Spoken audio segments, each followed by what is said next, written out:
कहानी की शुरुआत होती है एक घने जंगल को दिखाते हुए। एक आदमी पागलों की तरह भाग रहा था, इस उम्मीद में कि शायद उसे इस जंगल से भाग निकलने का कोई रास्ता मिल जाए। लेकिन यह जंगल इतना घना था कि यहाँ से बाहर जाने का कोई रास्ता नहीं नजर आ रहा था। यह आदमी सूरज को देखते हुए आगे बढ़ता है, लेकिन अब सूरज भी धीरे धीरे ढल रहा था। मगर इस आदमी ने भागना नहीं छोड़ा। भागते भागते एक पॉइंट आया जहां एक बोर्ड पर लिखा हुआ था पॉइंट ऑफ नो रिटर्न, यानी वहां से कोई वापस नहीं जा सकता। साथ ही इस बोर्ड पर नंबर 108 भी लिखा हुआ था। यह देखकर वह और भी ज्यादा परेशान हो जाता है। धीरे धीरे अंधेरा और बढ़ने लगा और पूरे जंगल में एक अजीब सा खौफ फैल गया। तभी अचानक एकदम से सारे परिंदे उड़कर वहां से चले जाते हैं। इस आदमी के कई मील के सफर के बाद भी उसे पूरे जंगल में कोई भी एक जंगली जानवर नहीं दिखाई दिया। न जाने ऐसा क्या था जिसे जंगली जानवर भी डर रहे थे। डर के मारे वह आदमी और भी तेजी से भागने लगा। लेकिन कई घंटों का सफर करने के बाद वह आदमी अचानक एक जगह पर आकर रुक गया और उसके चेहरे पर मायूसी छा गई, क्योंकि उसके सामने वहीं 108 नंबर वाला साइन बोर्ड था जिस पर लिखा हुआ था पॉइंट ऑफ नो रिटर्न। अब आदमी को समझ आया कि चाहे मैं जितना भी भागूं पर इस जंगल से निकल नहीं सकता। इसलिए अब वह वहां छुपने की जगह ढूंढने लगा। लेकिन वहां उसे छुपने के लिए कोई सेफ जगह नहीं मिली। इसीलिए अब वो पेड़ के ऊपर चढ़ जाता है। पर तभी उस पेड़ की टहनी टूट गई, जिससे वो आदमी काफी ऊंचाई से नीचे जमीन पर आ गिरा। पेड़ से गिरने के बाद वो बहुत ज्यादा जख्मी हो चुका था। उसे काफी गहरी चोटें आई। इससे पहले कि वो बेहोश हो जाता, तभी अचानक जमीन हिलने लगी और अजीब सी गुर्राने की आवाजें आने लगी। वो आवाजें सुनकर आदमी के गले में सांसें अटक गई। तभी अचानक कोई उसे खींच कर ले गया। खींचने वाला कौन था यह नहीं दिखाया गया, लेकिन हमें उस आदमी की दर्द भरी चीखें सुनाई दी गई। इस इंसिडेंट के 6 दिन बाद हमें शहर में मीना नाम की एक लड़की को दिखाया जाता है, जो एक बर्ड शॉप में काम करती है। तभी उसका बॉस आता है और मीना को एक गोल्डन पैरेट को शहर से दूर एक जगह में डिलीवर करने का ऑर्डर देता है। मीना बॉस की बात को मानते हुए अब उस पैरेट को डिलीवर करने जाती है। मीना गाड़ी में बैठकर अपने मोबाइल में उस जगह का लोके। अगर तुम लेट हो गई तो तुम अपनी जान से हाथ धो बैठोगी। मीना किसी की बात नहीं सुनती और अपने पैरेट को लेते हुए तेजी से आगे बढ़ती है। थोड़ा सा आगे बढ़ने पर उसे वहीं पॉइंट ऑफ नो रिटर्न वाला साइन दिखाई देता है। उसे देखकर वह घबरा तो गई, लेकिन उसने हिम्मत नहीं हारी और सूरज को देखकर सूरज की डायरेक्शन में आगे बढ़ती रही, पर जंगल से निकलने में कामयाब नहीं हो सकी। आगे चलकर रास्ता ही खत्म हो गया। मीना ने देखा कि वो एक पहाड़ के टॉप पर खड़ी है, जहां से आगे दूर दूर तक जंगल के सिवा कुछ भी नहीं था। इसीलिए वो मायूस होकर नीचे बैठ जाती है। तभी अचानक उसके कंधे पर किसी ने हाथ रखा। वो डर गई और जब उसने पीछे मुड़कर देखा तो वो बूढ़ी औरत मेडलन थी। यहाँ मेडलन उसे हौसला देती है और कहती है कि सिर्फ तुम ही नहीं जिसने यहाँ से निकलने की कोशिश की और हार गई। हम भी तुम्हारी तरह ही हार कर यहाँ रुके हैं। यहाँ से बाहर निकलने का कोई रास्ता नहीं। चलो मैं तुम्हें कुछ दिखाती हूँ। मेडलिन मीना को जंगल की तरफ लेकर जाती है।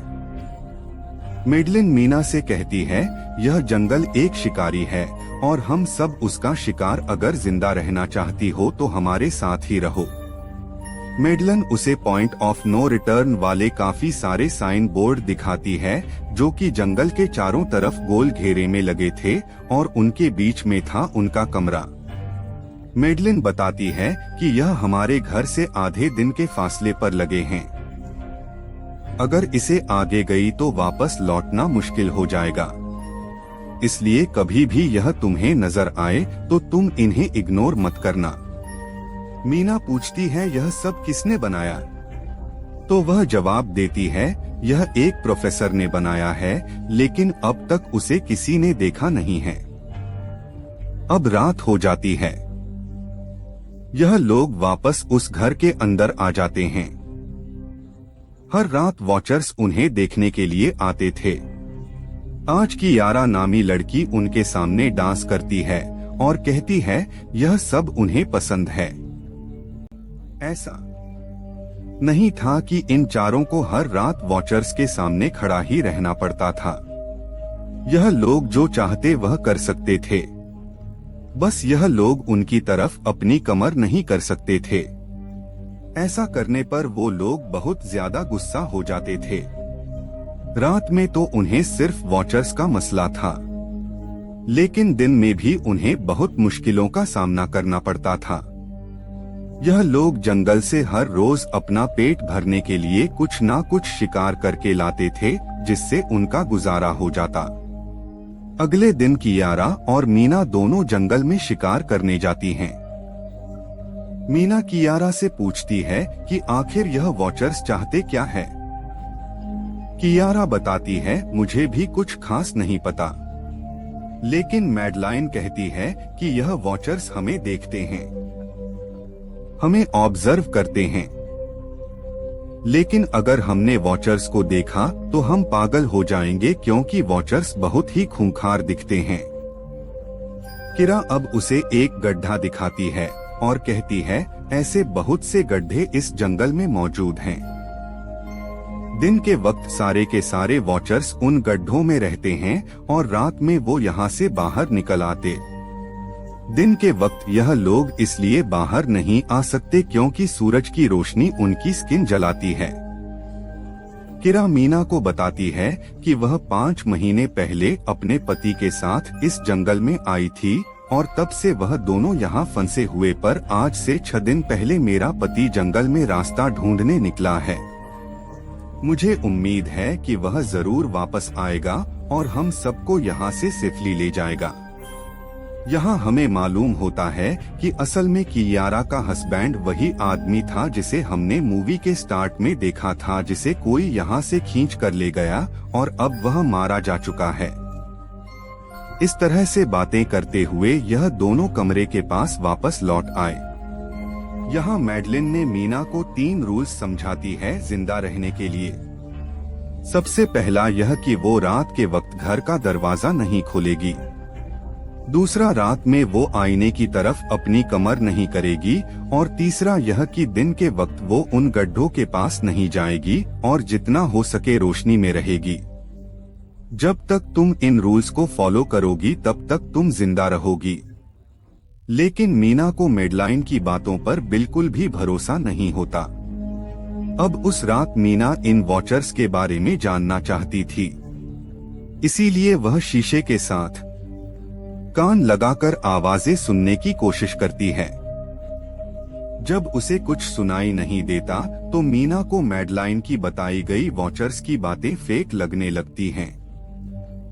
इसलिए वह रूल्स को तोड़ते हुए अपनी कमर को शीशे की तरफ करके सो जाती है और ऐसा करने पर इन वॉचर्स को गुस्सा चढ़ जाता है। वो लोग जोर जोर से उस शीशे को मारने लग जाते हैं।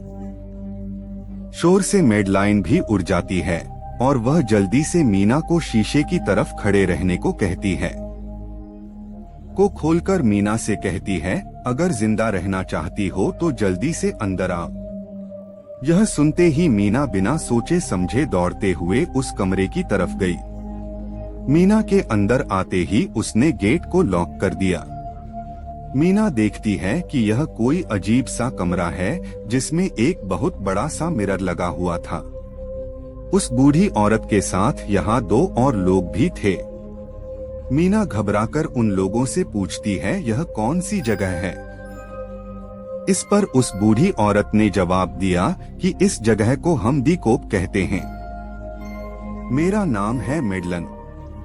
यह लड़की है कियारा और इस लड़के का नाम है डेनियल। बूढ़ी औरत मीना से कहती है कि अभी बातचीत का वक्त नहीं है, तुम जल्दी से हमारे साथ मिरर के सामने खड़ी हो जाओ क्योंकि कोई हमें देखने आने वाला है।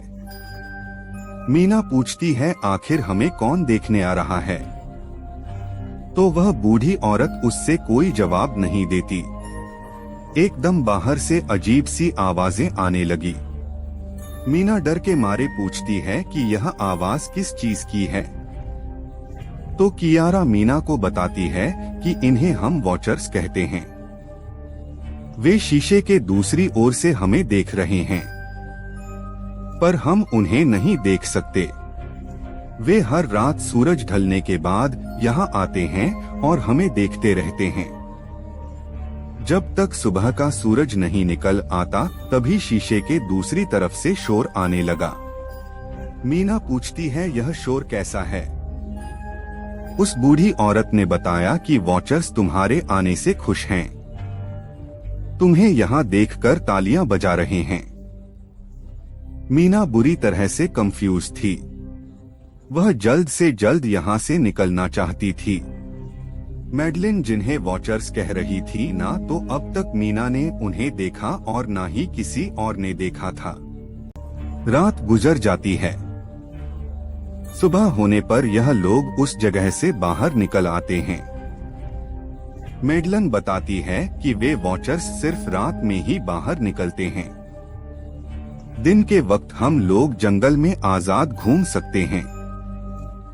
मीना रात भर यही सोच रही थी कि कब सुबह होगी और जल्दी से मैं इस जंगल से बाहर निकल जाऊं। इसीलिए वह फौरन जंगल से बाहर निकलने का रास्ता ढूंढने लग जाती है। तब मैडलिन बाकी सबको उसे रोकने से मना कर देती है, जैसे कि वह जानती हो कि मीना इस जंगल से बाहर नहीं निकल सकती और वह जरूर वापस आएगी। बस मीना को जाते हुए मैडलिन बताती है कि तुम्हारा यह फैसला अच्छा नहीं है।